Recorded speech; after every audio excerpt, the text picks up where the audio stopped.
Hello, everybody. How's everyone doing? Isaac here with another webinar for you to present today. And we're going to talk about what to do before you automate. Because, of course, I think automations is the thing that we're being sort of like known for in the accounting firm space. But the more we do it, the more we realize that there's some prerequisites that are helpful to look into, and that's what we're going to dive into today. All right, so let me get this presentation going, and we will start her straight away. All right, so before you automate, a proven three-step framework for accounting firms to simplify the process. And I promise it's going to be a practical presentation, because I know there's a lot of, when we talk about process, it can get very theoretical, but we're going to see a lot of examples and practical applications throughout. Who am I? I am Isaac. If you don't know me, my name is Isaac Perdomo, and I co-founded an agency that helps accounting firms streamline their systems and optimize their processes. We work exclusively with accounting, tax, bookkeeping firms. And after working with about 80 different firms and optimizing literally thousands of processes, we've developed a good framework and a good way of thinking on how to create scalable and standardized workflows. And the way we think about it is, if the ultimate goal is for the firm to, be able to support more revenue, to free up some of their capacity, we need to implement and integrate some other systems. So the way we think about implementing these changes internally in their firm is sort of through a three-phase process of auditing, streamlining, and integrating. Right? Auditing meaning we need to know what it is that we can improve in the first place. We need to actually implement it, and then we need to put it together. And we do this sort of through both through the lens of the people, the process, and the technology. So you can imagine sort of like a 3x3 grid now of what are the steps required to kind of systematize and automate an accounting firm. I'm going to walk you through quickly sort of like what are some of those steps. Sort of like surveying the capacity of your people. What are people actually currently doing? That's where you will collect a lot of your ideas for potential automations in the future. Clarifying the process if it's not documented, if you have videos that you could share for your provider or for yourself to understand what's currently going on. Evaluating the technology that you're currently using, measuring success and performance. Simplifying the process, which is what we're going to be diving into today. Modernizing your technology, which is often a function of potentially implementing new tools that came from the evaluation phase, or potentially better setting up the tools you currently have. And then in the integration phase, making sure your team knows and learns those new tools and those new processes, and that you have documentations and automations that can make it easier for them. So today we're going to be diving specifically into the simplify step and breaking it down so you can understand in actionable terms what you can do to make that happen.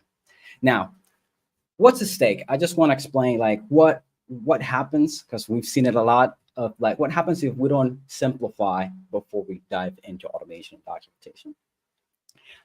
Typically, you'll have like less return on your investment on anything around SOPs, around automations, because you'll be trying to account for too many scenarios. You'll have little or few things that apply across your firm or through multiple clients.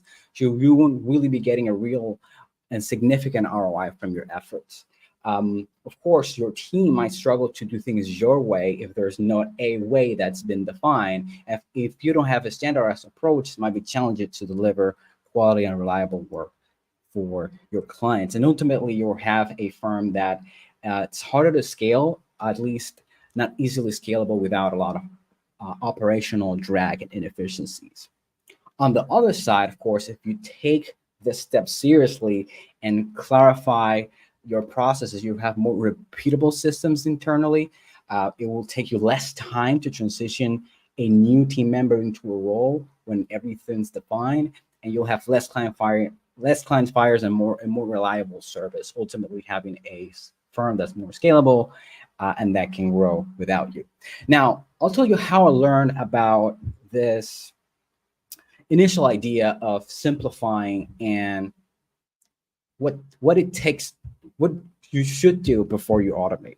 I learned it from this guy, which you might know, of course, is Elon Musk. And he has a video, I think it's just like 2 minutes. If you look for it on YouTube, you'll find it, of like the 5-step improvement process. And he says that he has learned over time, he has tried to automate too quickly, and he has learned what steps to take before getting there. And the steps he outlines are making your requirements list dumb, deleting a part or process, optimizing, accelerating cycle time, and automating. And the thing he says in that video is that he made the mistake of going backwards on all 5 steps. He automated, then accelerated, then optimized, and then deleted. And we've made this mistake too, as we started as a pure automation agency primarily, and that's what we primarily are. And we want to dive straight into the automation because that's kind of what we're good at. But what we've learned over time is that there are certain steps that might be necessary or very helpful or strongly suggested that's going to make everything else easier. And you might ask, Isaac, what the heck does this has to do with my accounting firm? I'll tell you. The first 3 steps that we just talked about, Elon suggests, it's what we call internally simplify. So simplify, it's a process of standardizing, deleting, and optimizing.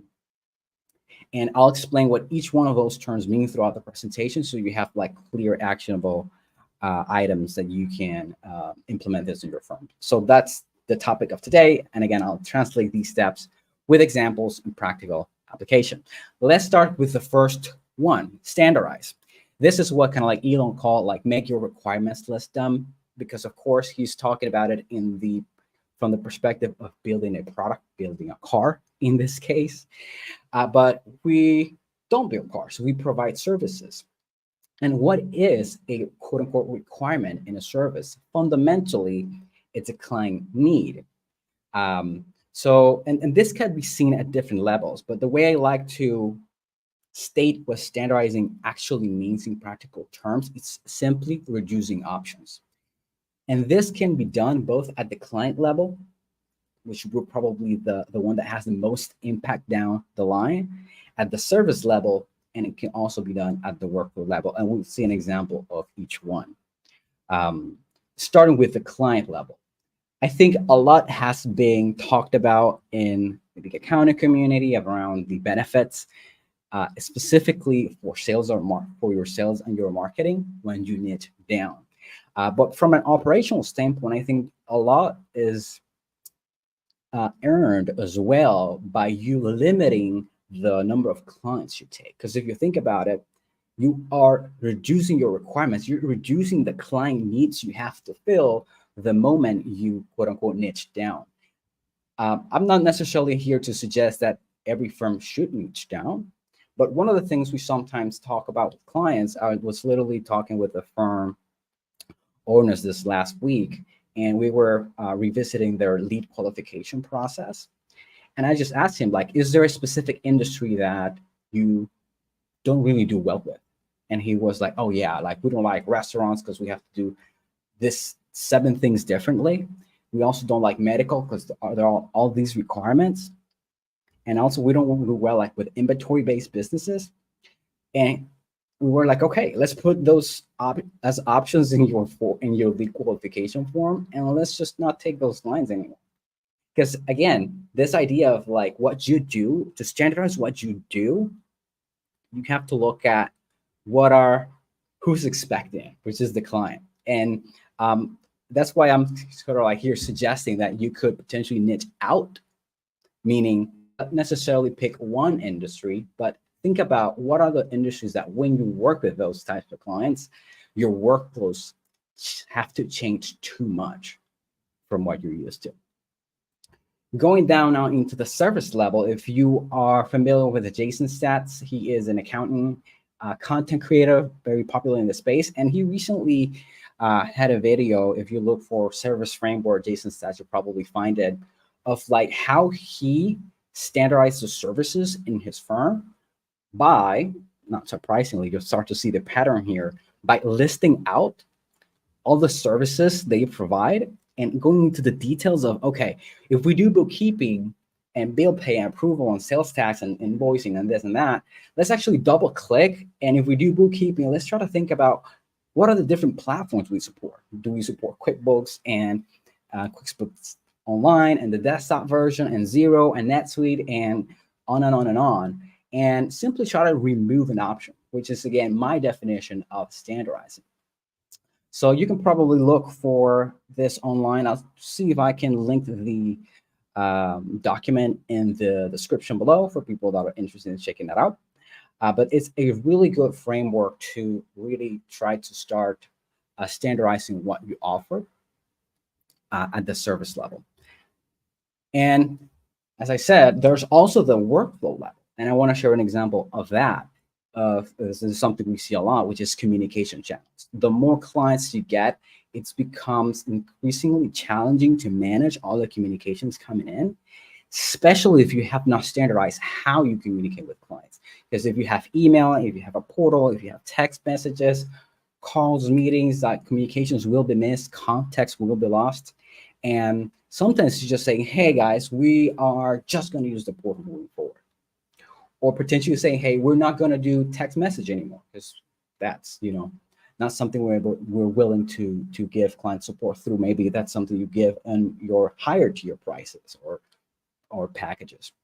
In any case, hopefully you start to see a pattern here that although this word of standardizing is thrown around a lot, what it really means is you taking inventory and listing in how many ways you do a thing, and then removing one or more ways. And ta-da, that's it. You've standardized, right? So if today you have, you serve 17 different industries and offer 12 different services and communicate with clients in 5 different channels, and I don't know, and support 5 different accounting software, the moment you start to limit or reduce some of those options, you are on your way to a more standardized process. All right, let's keep going. And again, you can do it at the client level, at the service level, and most often in the context of what we do, at the process level as well. All right, let's talk about the second step in the 3-step framework to simplify, which is deleting. And when we are thinking about deleting, which is self-explanatory and doesn't need further explanation, but I do like to think like the most common types of things or steps that we can look into deleting or potentially reducing their deleting, essentially.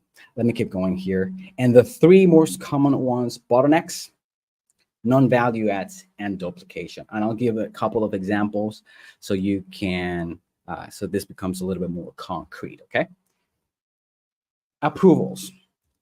Approvals are probably the most common type of bottleneck in a firm, where a senior person has to approve a return, or a client has to approve a particular thing, or you have to approve a bill, or in maybe your marketing department, you have to approve the marketing material that needs to go out.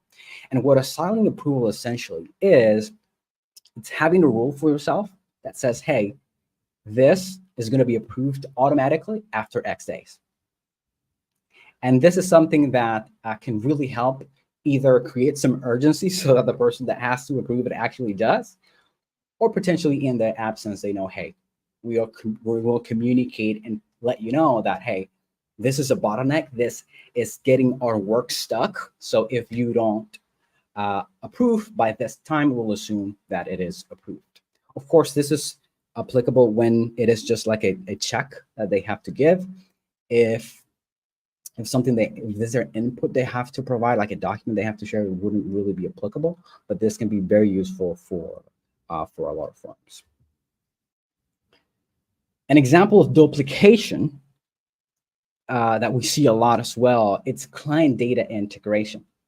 For instance, maybe you sign up a client and a team member has to potentially enter their information on your tax software, on your accounting software, on your proposal software, on your practice management software, and on and on and on. And then what happens is, if that information changes, you have to change it everywhere else. And it becomes a lot of administrative work and administrative burden to actually keep that client data up to date if you're doing it manually. So this is an example of where by implementing integrations and automations, you can eliminate the need to duplicate that particular entry across your different applications internally. So again, delete impractical actions, look at the steps in a process and try to remove bottlenecks, non-value and duplication by asking yourself, what's causing delays and how can we minimize those? You saw the silent approval there as an example. Really think about the steps on your processes and think, would client pay for this? Is this actually adding value? And also think about, is this being done already? Potentially in this same department and this same workflow, or potentially somewhere else. All right, the third step here in the 3-step framework to simplify is optimize. Of course, after you have standardized, which is I see really as macro deletion, and then you delete at a more micro level certain steps within the workflow itself, you're still left with a lot of steps, and you can look into optimizing some of those. Optimize, the way I like to, just to make it easy for myself, is just finding sweet spots. It means that there's a spectrum of things, and we're gonna see 5 different dimensions we can optimize for, and picking what's the sweet spot for a firm. Now, what are those 5 different dimensions? I'll explain them in detail, but they are synchronous versus asynchronous work, the amount of handoffs, having more or fewer handoffs, the access to the information for your team, how much information you provide and how accessible is it, the timing of your resources, meaning do you schedule a year in advance, 3 months in advance, or do you just are available on demand, and the processing of the work, whether it can happen in parallel, 2 items being progressed on at the same time, or if they happen linearly and they have to get done one after the other. Example for the synchronous part specifically, we're working with a firm. It's a Canadian firm, I think about 30 employees or so. And this coming year, they've decided that they are no longer going to give their client the option to book a call straight away to review their tax return. Instead, they're going to provide a Loom video for every client. And after they watch the video, there's going to be a little link at the bottom so that if they have more questions, they can go in and request a meeting and book a meeting. And this is sort of like an asynchronous first approach of using meetings only when necessary so that you reduce the amount of work and the amount of time required to execute. Not only that, you also make it a lot more convenient, both for your team members, but for the client to review the video whenever they want to.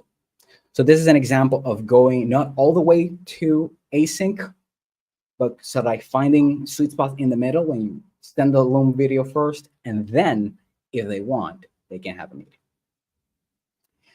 An example of access to information, which is the third one we talked about, the third dimension, because of course, there's a lot of information you could provide for someone to do the work, for one of your team members. And you don't always want to have all the information, for example, in the task itself. So there's a spectrum here. An extreme could be, hey, we're going to have this 3-ring binder locked in a closet very far away that has everything they need, but people will rarely read because they have to, search for exactly what it is that they want. And on the other extreme, you might have like, hey, right there in the task that we have for them on our practice management software, we'll have a checklist for the things that they need to do and an easy click, an easy link for them to click through if they want more details. So that, again, here's also finding a balance of how much of how little information do you provide for your team and you delegate, and how closely accessible or how far you have it for them to access. All right, the other example I want to share with you is the example of scheduling work in advance. And this goes to the resource timing dimension we talked about earlier. The idea of are we available on demand, or are we scheduling all of the work, or are we somewhere in between? And actually, I want to share a case study from someone in the accounting community that has been admired for the work she's done in eliminating busy season by scheduling all work in advance. And actually, I'll read you what she said, because we were part of a community. And let me see if I can find it real quick. Yep. So again, in a nutshell, essentially all her tax prep work is scheduled throughout the year. No peaks and valleys on March or April. It's just literally spread out throughout the year. I would assume she doesn't need temporary workers like many accounting firms or tax firms specifically do. And here's what she said. Hey, Isaac, here's what we did last year. And then this year. Last year, we figured out how long it takes us on average to complete a tax return. We added some cushion for unforeseen circumstances, and we left Fridays open for other non-tax work. So he has some buffers there to be able to execute. Our clients picked a date on a calendar link, using Calendly. There are only so many spots available each day. And that's the day where they promise they're going to give us 100% of their tax documents. We told our clients their tax return will be completed by the end of the week, 3 weeks later. And we created the systems internally in the tables with a list of returns that need to be completed each week and split them up by preparer. If one tax preparer is further along, they would take the load of the other preparers.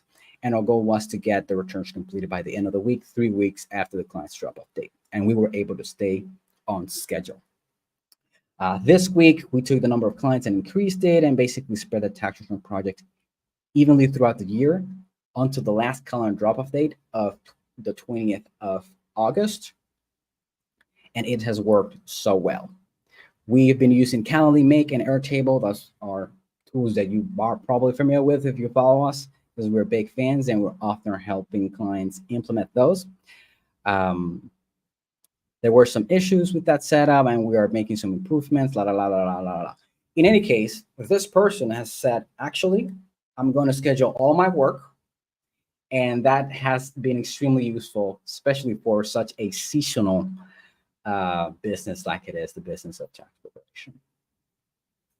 So again, I do have a little acronym to make it easier for you to remember. I want to recap those 5 dimensions.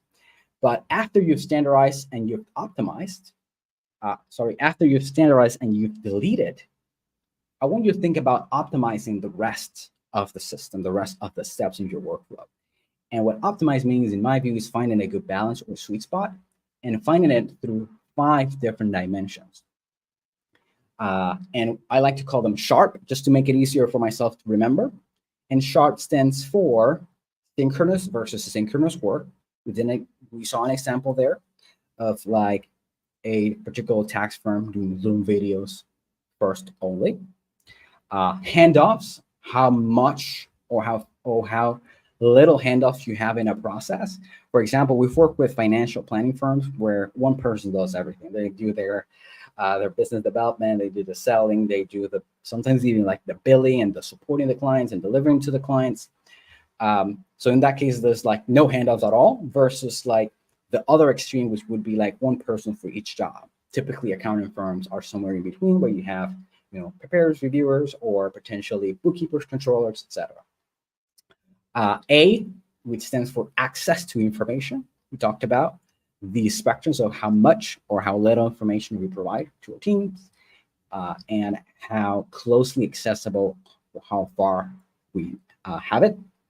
We talked about resource timing, whether we are available on demand or how far in advance we schedule work.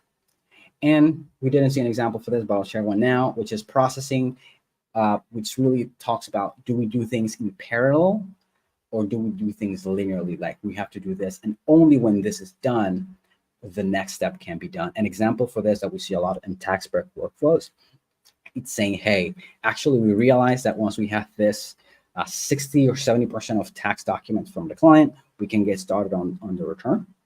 So we don't need to wait until they have 100%, because otherwise then the bottlenecks, the crunch time is going to be crazy.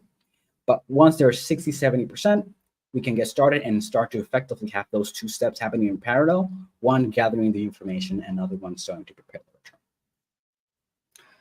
Was that helpful? I hope so.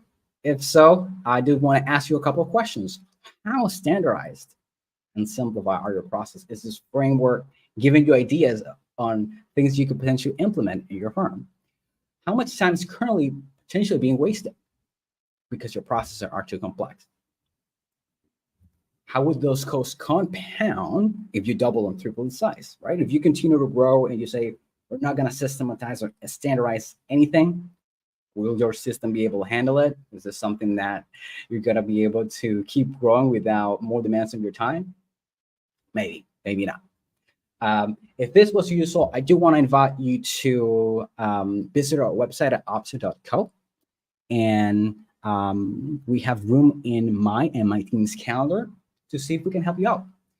And if you have opportunities for optimization and automation within your firm, we'll be more than happy to see and present a proposal of what it would look like to help you implement them. If you go to opsa.co, let me actually just pop up the website here. You'll see a button at the top that says Start Automating. If you click on that, you'll see just a little form. I guess we practice what we preach. And so we have some of these systems simplified as well. And you'll just answer a series of questions in terms of what services you provide, revenue ranges, what exactly you're looking for, how you heard from us. Here, if you found us through YouTube or LinkedIn, you would select that and you would request the analysis to see if you qualify for us to look deeper into your workflows and see if we can help you out. So I hope that was useful. That's the simplify. So let me go back to the presentation. That was the breakdown of the simplify steps in this efficient firm automation roadmap that we've been putting together and developing over years of doing this work. There are other things. And actually, if anyone's here live or watching the replay, if there's any other steps in this map, in this roadmap that you want me to dive and do like a deep dive into, please comment below and let me know. I'm not sure we have people on. Well, looks like we have 5 people showing live right now. So if you guys have any questions, I'll be more than happy to take a couple of minutes to answer them. Otherwise, it's been a pleasure to share this material with you today. And again, if you think we can help you out, we'll be happy to offer a free consultation and see what it might look like to help you simplify your processes as well.